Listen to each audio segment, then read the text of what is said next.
আসসালামু আলাইকুম প্রিয় দর্শক, আজকে আমি নিউটেলা তৈরি করব।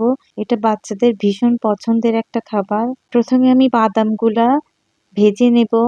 বাদামগুলো ভাজা হয়ে গেছে।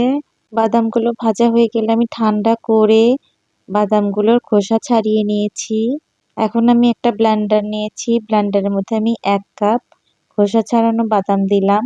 তারপরে ব্লেন্ড করে নিলাম। ব্লেন্ড করে নিয়ে এরকম হয়েছে। দেখুন, অল্প খরচে আমি চীনাবাদাম দিয়ে নিউটেলা তৈরি করছি। 2 টেবিল চামচ রান্নার তেল দিলাম। দিয়ে ব্লেন্ড করার পরে এরকম হয়েছে দেখুন। তারপরে আমি আরো 1 টেবিল চামচ তেল দিলাম। দিয়ে ব্লেন্ড করার পরে এরকম নরম একটা পেস্ট তৈরি হয়েছে দেখুন। এটা খেতে নিউটেলার মতোই।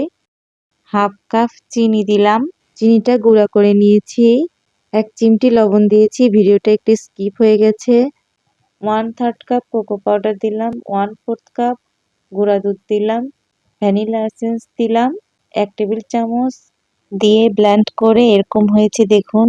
তৈরি হয়ে গেল নিউট্রেলা। এটা খেতে এত মজা হয়েছে। সবাই ভালো থাকবেন, সুস্থ থাকবেন। আল্লাহ হাফেজ।